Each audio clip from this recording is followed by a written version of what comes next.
Hey everyone, it's Theia. Thanks so much for being here and welcome back to Garden Goddess Tarot. And specifically, welcome back to the Kyphi adventure. I bet you wondered what happened to me. Don't worry, it's fine. I figured I didn't want to make you suffer through me grinding through each of those ingredients every night for 2 weeks. So I've compiled them all in this delightful video and we'll go through each of the ingredients as I'm grinding. I'll tell you a little bit about it, my process, just kind of how it went, and then the next video will be our final part, which will be up soon, is the making of the pellets and creating of the delicious sacred incense and giving it a test. It's so exciting. So yes, today we're just doing a little bit of a run through of each of the rest of the dry ingredients, what they mean to me, why I picked them, all that jazz. I'll probably briefly talk a bit about the previous two that I did, sandalwood and frankincense. Frankincense specifically mostly just being an ancient incense that was very heavily used, has Abrahamic associations as well as even earlier and more ancient associations too. So it's very much a good indication of the history of the use of resins in incense. The sun just came through. Oh my gosh, what a beautiful morning it is out today. The garden is just like sparkling. We got rain for the first time in like a month, so it's absolutely delightful. I might lose that sun momentarily, but I will enjoy it while it is there. But yeah, so frankincense is a delicious tribute to the past and the history of working with incenses in temples and devotional activities. Sandalwood is just a great cleansing, calm, peaceful, beautiful smelling addition. Gives that good woody smell. Great for cleansing, protection, calming, sensuality. Very warm. Very warm and lovely. So that's sandalwood. So that's the basis so far. Those two videos are up in the cards and down below and on my channel. I'm sure you can find them if you want to watch them to get caught up and just kind of see a rough, more detailed version of my process, as well as making the liquid ingredients, and an intro to what Kyphi is in general. So without any further ado, let's tuck into the rest of the processing of the dry ingredients that I have left to include in my Kyphi, my sacred temple incense that I am so thrilled to be making. So let's get at her. So tonight is night number 3, and we're working with benzoin, or Styrax benzoin is its botanical name, and it's a substitute for storax specifically. One of those harder to find and endangered ingredients that we are swapping out for benzoin. We love benzoin. Benzoin's great. So these little chunks smell delicious. They're also a masculine ingredient. Their planet is the sun, and they are air. So this particular step of the Kyphi is about purification and prosperity, as well as overall symbolizing the exhale. So first we had the history and the historic roots of the frankincense, followed by the clearing and cleansing of the sandalwood, and now we get the breath of relaxation, the exhale, the moment of calm before things really start to happen, and that's kind of what this ingredient just particularly represents. And this one was an absolute delight to grind. I had a wonderful time. I wish all of them were this gentle, but that's not the point. The point is to go through the phases, experience what it's like working with each of the ingredients, and I will say I have discovered a new love for benzoin.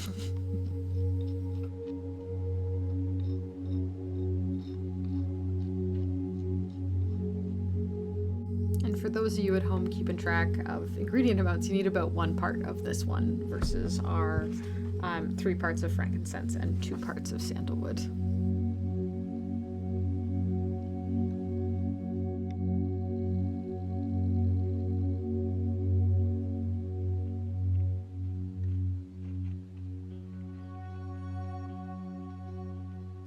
Our next night, night number 4, we are working with myrrh, another delightfully historic ingredient, a beautiful resin, again with those Abrahamic associations, as well as older, more ancient associations of antiquity. So this one carries with it elements of protection, healing, spirituality in general. Its Latin name is Camophora myrrh, and we need about 1 part of this delightful ingredient. It's ruled by Venus and the moon. Very feminine and watery ingredient. This is one of the few ingredients that we will be using this water, which is interesting. This one marries the physical with the spiritual. So once we've had the cleansing and the acknowledgement of history and the relaxation, now we are bringing together the physical world and the spiritual with this particular ingredient, which is myrrh. A fun fact is that this particular ingredient used to be burned at the Temple of Ra in ancient Egypt at around noon. Noonday was when this one was to be burned, which is really beautiful and interesting. So this one calls to attention our awareness of the duality of life, the material versus the spiritual, and how our ultimate goal is to bring those two aspects of life together in the middle. Day number 5, we're rocking and rolling. Today we're doing cedar, and this is a particularly important ingredient for me because this is one that I harvested from my local area. So usually people would use the honey from their local area, but I jumped right in. We mill a lot of cedar in this area. We chip a lot of it. I use it in the garden. It's a very, I felt like it was a great one to use as the acknowledgement of the spirit of the place that I am right now. So we used cedar, which was in the time of ancient Egypt and Greece when they were making kifi. Cedar was a kind of a difficult ingredient to get your hands on. It was exotic and different, and I like that. For me, it is not exotic and different. For me, it's like, this is just what's on the ground outside. So I picked some nice chunks that were from a special place, and we need about 1 part of this. And cedar particularly is another, think of the tree of life, arbor vitae, which is a Latin name for a type of cedar, the tree of life, bringing together the above and the below. Again, as above, so below. What happens above happens below. It's about healing, purification, resources, money, protection. Again, handy for psychic development. And yeah, this was my local ingredient. It takes a while to break down. This one was a bit of fun. Again, all the woods kind of are. But it was an experience working with it, and I wouldn't have my kifi made without it. So cedar, our arbor vitae, our piece of the tree of life in our kifi recipe. There she is. And this ingredient also is clearly fire, the fire of life, ruled by the sun, and a very masculine ingredient as well. So here's a bit of an offering of the cedar. Goes up with a spark, a flourish, some pizzazz, and I love that energy to add to the kifi. And rolling right along, we are in day 6. Juniper berries, Juniperus communis. Common juniper. We need 1 part of this lovely ingredient. Another masculine ingredient ruled by the sun. This one is also fire. A lot of the ingredients in kifi are fire, understandably, which is great because it's Leo season and we love fire. Timing is ideal. This particular ingredient is a very open and welcoming ingredient. This takes the place of welcoming us into the space, welcoming what it is you want to work with into the space, making it sacred and comfortable. Another protection one, when you think of juniper trees, they're spiky. It fits. Anti-theft, as well as love and male potency, like love in the virile sort of sense. Another fun fact too is some of the earliest incenses of the Mediterranean era, like that witches from the ancient Mediterranean would use, contained juniper berries. So again, ties us to our roots, pulls us back into history, as well as connects us with our ability to intuit. So we do thoroughly enjoy some juniper berries. Now with this one, it's very lumpy. When it came to grinding this one, it was a lot of smooshing because they're a kind of a dried berry. So what I had to do is I had to sieve off the husk of the berry because you want that like inside yumminess. So you gave it a good old smush the crap out of it, and then I sieved off the husks. So these are the husks of the juniper berries here, and in the other bowl, which we'll see in a second, is the delicious inside bits that you kind of want. So when you're measuring out your ingredients for your 1 part of juniper berries, make sure you do a bit extra because you will be sieving off those husks.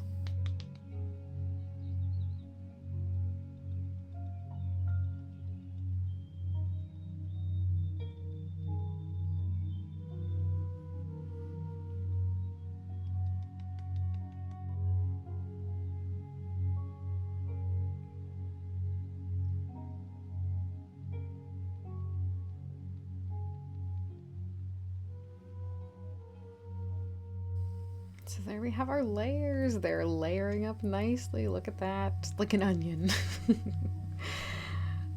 Or a cake, depending on one's perspective. For a lot of the ingredients, as I got into my flow, the last few nights were kind of hectic and busy. When I had the time, I would pull some cards for each of the ingredients from the Hellenic Oracle, just to kind of get a feel for them, connect with them a little bit, get a little message from the ingredient that I've been working with that evening. Spent some time just kind of thinking about it and connecting to it. And who doesn't love a good chance to work with the Hellenic Oracle, am I right? So for juniper berries, I got chloris, which is great. The asphodel meadows and typhus over here. So I interpreted those in my own little way. Thanked the ingredient, the juniper berries. And that's a wrap on night number 6 of the Making the Kyphi. Night number 7, we are working with Galangal. Galangal root. It's new to me. We need about a half part of this baby, and I've ripped it into little shreds there. It is a root, and it's a relative of ginger. So it's, again, fire, another fire ingredient, male, ruled by Mars. This one is probably the most zingy of all of them. Has a lot of zing. Protection, lust, health, money, psychic powers, hex breaking, anything that you need a little jolt of energy from, this ingredient is good for that. It is associated with Diana as well, which is interesting. She's like a virginal feminine power kind of energy, which is a nice counterbalance to our juniper, which is the male potency. So we've got to have a balance, right? And this particular ingredient, its place is to bring our focus and awareness of the work that is to be done and what's to come. So because of the zinginess of it, it brings your focus to the present. It absorbs you in the moment right now and puts you firmly where you are. So that's the job of this ingredient.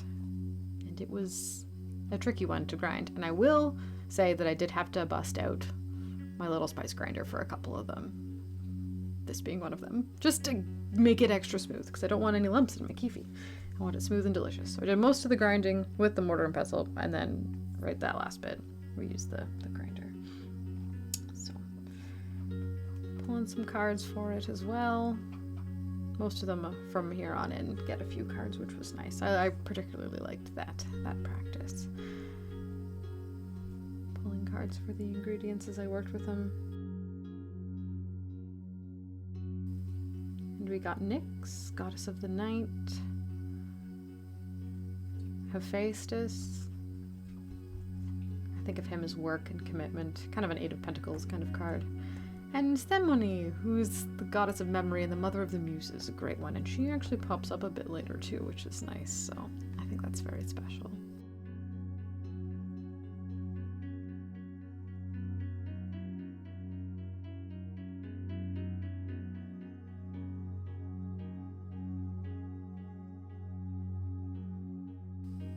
Day number 8, we've got Copal, or you can substitute out pine resin. I had some Copal kicking around, so we're going to use it. And we need about a half part of this particular ingredient. It is a masculine ingredient ruled by the sun and is fire again, much like a lot of our resins. Resins do tend to carry that fiery energy within them. This one particularly is associated with love, purification, and cleansing. A lot of purification and cleansing involved in the ingredients, which is kind of the overall theme. This is a light and sweet ingredient, and even in the way it ground, the fineness of the powder and how easily I got there, it made sense to me. This particular ingredient is about invocation. Again, another inviting of connection to what is above, that which rises. That is the place of this particular ingredient, the Copal. So once, we've made a space, we've cleansed it, we've got our feminine and masculine powers, associations. relaxation. And now we're inviting in that which it is we would like to work with the Copal.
The next night, we're working with Orris root. This one is so funny. So this is the root of an iris flower, or Iris germanica. And I grow these in my garden. And if I'd have been on it, I'd have dug one up and dried it and used it. But I purchased it instead, which we'll have to do. The associations of this ingredient are very Venusian, very feminine. Venus, water, the femininity itself, really. Aphrodite and the Muses and the Graces are all associated with Orris root, and it is about the finding and holding of love, divine love, pure love, that which holds everything together, which is love. So love, protection, and divination are the associations of this one. It's also given a name, love drawing powder, so this one is often used in love spells a lot, so handy to have around. This is another one I had to sieve and grind with my spice grinder just a bit because it was tough. Again, another root, but we got there and we got our half part incorporated into our jar of layers so far, and things are looking great.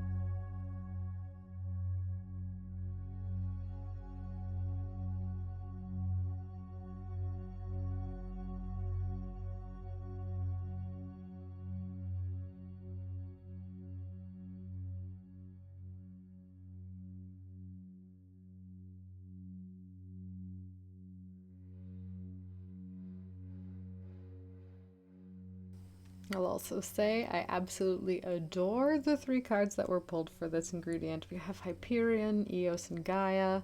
Eos the Dawn, Hyperion, Heavenly Light, and Gaia, Mother Gaia. A beautiful combination for a very beautiful ingredient.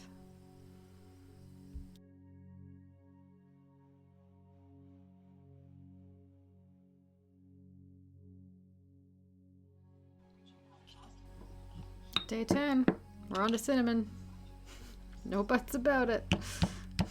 This one is spicy and fun. So cinnamon, we need about a half part of it. Again, love, opening up and giving over the self. This is an offering of ourselves in the process. Masculine, ruled by the sun. Another fiery ingredient, obviously. Cinnamon. When you think cinnamon, how could it not be fire? Another association of it is Venus and Aphrodite as well. Heat, success, spirituality, warming, loosening, power in general, vitality and charisma, and protection and love. Cinnamon's just a great ingredient, very underrated. Makes me want to go make some spice cake or something. It's delicious. And really, after a morning of grinding this, I smelled like cinnamon all day long, and I was not even mad about it. It was delicious. So yeah, day 10 is our cinnamon.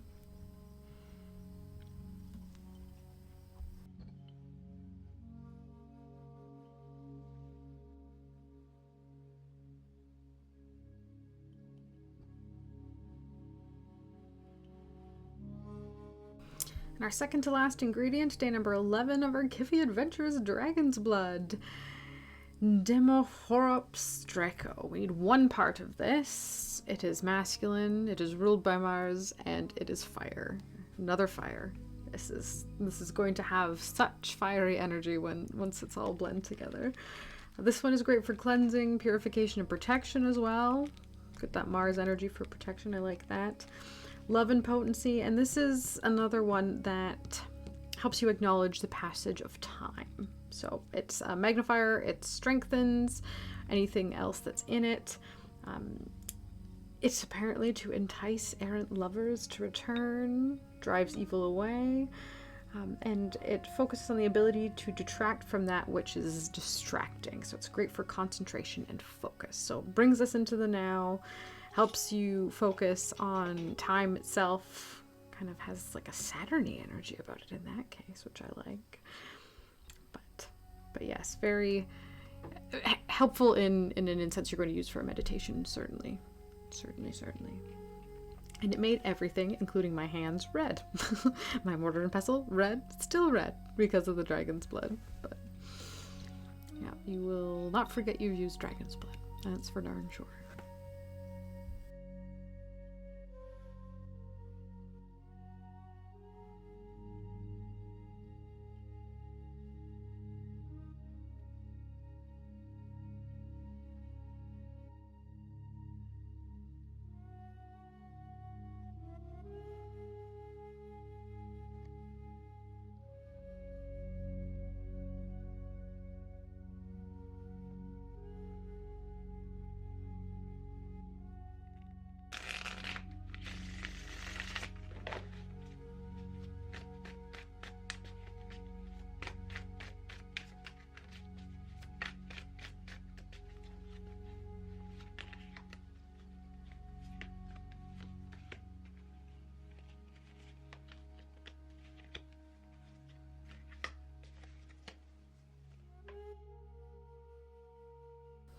This card combo tickled my brain as well. So we have the Muses, we have their mother memory again, Miss Emoni, and then Theia, which is the goddess of shimmering light. So a very creative force is what I'm gathering from the dragon's blood, which is delightful.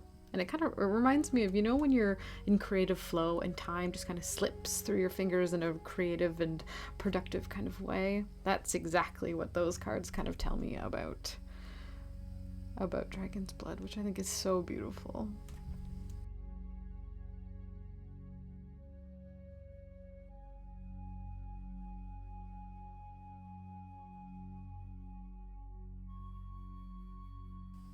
And we have the 12th and final night of grinding dry ingredients, and we are working with our Arabic gum, or gum Arabic, and we need 2 whole parts of this. The Acacia Senegal. It is a masculine ingredient, ruled by the sun, and this one is air, which I like. It's got a bit of clarity to it, makes sense. This one's associations are spirituality, purification, and just generally good vibes all around. This one cleanses of negativity, and this brings everything together. This binds together everything that we've put in already. And this is, as Annie at Mirth and Reverence says, this is an example of how everything is greater combined than the sum of its individual parts. So this is a physical representation of that concept. This gum is the glue that holds together all of the concepts and associations of each of the different ingredients and holds them together and makes them one. And I find that incredibly beautiful. It's a bit orange due to the dragon's blood that was in there beforehand, but all the more reason to see Arabic gum as a binder, as a conduit, as a helpful glue. I had to use that. Actually, it's an old bag I used to store a tarot deck in that I've had for years. I had to use it to layer on top of the ingredient when I broke it down initially because it was just flying everywhere. It was a tricky one, but otherwise not too bad. Not too bad to grind, and we've got a good amount of that. A nice hearty 2 parts. And on the top, and there we have our beautiful layers. Look at them all. I was it broke my heart to have to mix them all together, to dump them in a bowl later on, because the layers themselves are just so beautiful and just a reflection of those 12 nights of work and effort and time, and I was really enjoying, you know, the hour or so each night that I put into it, and it was really becoming something I thoroughly enjoyed doing. So here's our last card pull for the Arabic gum with the Hellenic Oracle. What cards shall show the coming together of everything? We have Medusa, interesting, Arachne, and Artemis. So all very strong female characters, very resilient, very in their own power, in charge.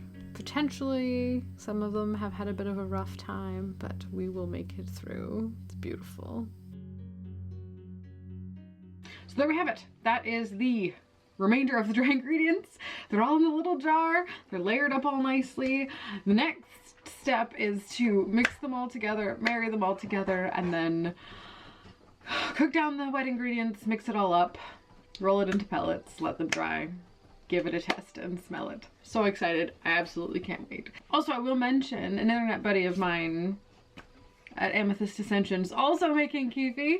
So if you want to see how she goes about doing it, she's breaking it down nicely and sensibly into each of, like, a video for every night. Have a look at her channel, see how her kifi's going. She's great talking about the associations. She reads right from the book for you. Very helpful, very useful, very much more user-friendly than perhaps my methods. But like I said, this is my first time making it. This is the first time I've ever made kifi, and it's an experiment for me. It's new, and I'm just feeling it out, and I thought I would share the process with you. So I hope you enjoyed, and again, thank you so much for being here. I really appreciate it, and I will see all you fine people in my next video.